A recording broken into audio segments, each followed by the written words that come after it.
Amid the many important global issues being discussed at the UNGA, concerns voiced from Africa are often overlooked.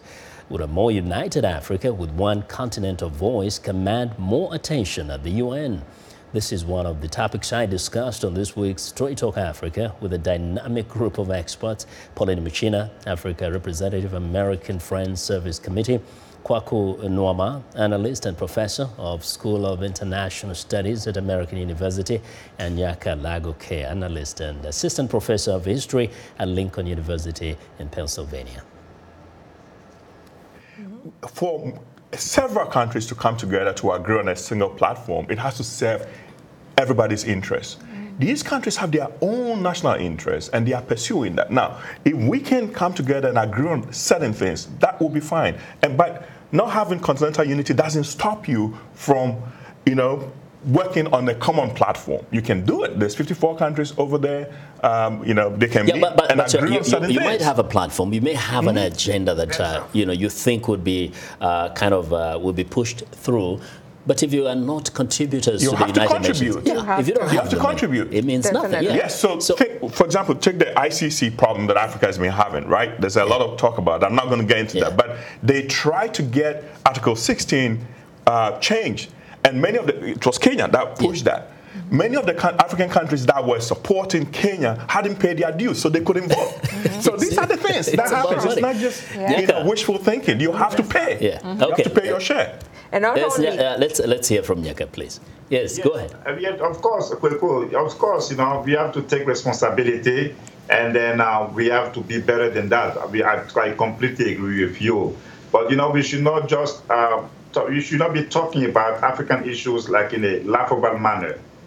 Yes, the leaders that are there, and again, most of the leaders, I can say that, they have been placed there. So, now things are changing, but we know that there are many leaders in Africa that were placed there, and then to serve the interests of the Europeans. And that's also a fact, and we're not going to try and have a conversation about Pan-Africanism today.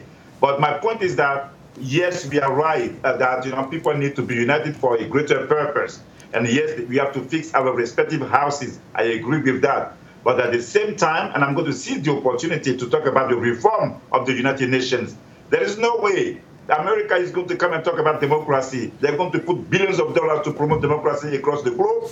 And then on the international level, they want to act as like an autocrat nation, or those five permanent powers there. They want to dictate their worldview to the globe. This is also an issue. And as an African, and then we have to be jealous of our freedom, of our welfare, and we have to pause, and we have to ask them why they cannot use the democratic values at the level of the United Nations in global affairs. And that's a relevant question, and we have to ask that question.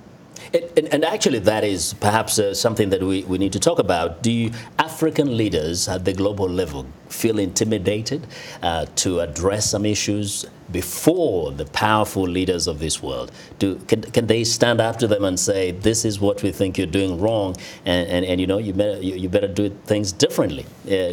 Some of them can, and some of them cannot, because of their own history and their behavior or practices at the country level. But some of them can, especially the new ones who are coming in that don't have, the baggage. Before they get reminded that we subsidize your democracy. But what's the purpose? But I think, it's so critical for them to understand that if they don't stand together, they will be defeated, and not to vote with their stomach. Yes. Most of the time, African countries vote or stand on certain issue based on the money they are receiving. So that dependency on these Western countries or China, for example, have to come to an end. We haven't even decided as a continent how we're going to engage China. Look, they are taking over Africa. They have taken over. But so my point I'm making is, what's the purpose of speaking up if you don't have what it takes to be actually free?